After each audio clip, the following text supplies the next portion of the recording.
అనగనగా ఒక గ్రామంలో కీర్తి అనే ఒక బాలిక ఉండేది.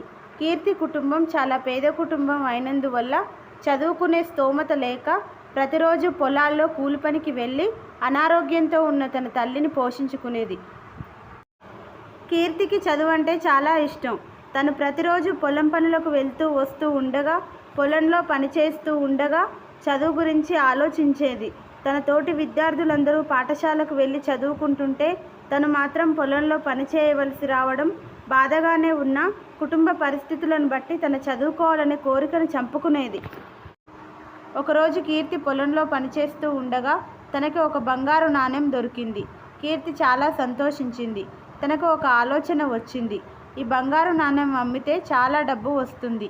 ఆ డబ్బుతో అమ్మకు ఆరోగ్యం బాగు చేయించి మిగిలిన డబ్బుతో ధనవంతులం అయిపోవచ్చు అనుకుంది. కానీ తన మనసు ఒప్పుకోలేదు. ఈ బంగారు నాణెం ఈ పొలంలో దొరికింది కాబట్టి ఈ పొలం యజమానికి దక్కడంలోనే న్యాయం ఉంది అనుకొని ఎలాగైనా యజమానికి నాణెం ఇవ్వాలని నిర్ణయించుకుంది. ఆ బంగారు నాణాన్ని తీసుకుని పొలం యజమాని ఇంటికి బయలుదేరింది. ఆ బంగారు నాణెం యజమానికి ఇచ్చి ఇది పొలంలో పనిచేస్తుంటే దొరికింది అని చెప్తుంది. కీర్తి నిజాయితీకి యజమాని చాలా సంతోషించి, నీలాంటి వాళ్ళు ఈ రోజుల్లో ఉండడం చాలా అరుదు. నీ నిజాయితీ ఈ ఊరికే పరిమితం కావడం నాకు ఇష్టం లేదు. నువ్వు చదువుకొని గొప్పదానివైతే దేశానికి ఎంతో ఉపయోగపడతావు. నీ చదువు బాధ్యత మొత్తం నాదే అని మాట ఇస్తాడు. ఆ యజమాని కీర్తిని తీసుకొని వాళ్ళమ్మ దగ్గరకు వెళతాడు. చదువు గురించి మాట్లాడి వాళ్ళమ్మని ఒప్పిస్తాడు. తన కూతురు చదువుకుంటున్నందుకు కీర్తి వాళ్ళ అమ్మ కూడా చాలా సంతోషపడుతుంది. ఆ యజమాని ఇచ్చిన మాట ప్రకారం కీర్తిని నగరానికి పంపి బాగా చదివిస్తాడు. కీర్తి అక్కడ బాగా కష్టపడి చదువుకొని ఒక పెద్ద ఇంజనీర్ అవుతుంది.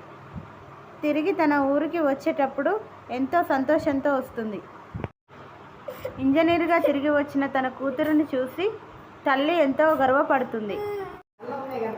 మరునాడు ఉదయాన్నే కీర్తి తన తల్లిని వెంటబెట్టుకొని పొలం యజమాని ఇంటికి వెళ్ళి తను చేసిన సహాయానికి ధన్యవాదాలు తెలుపుతుంది.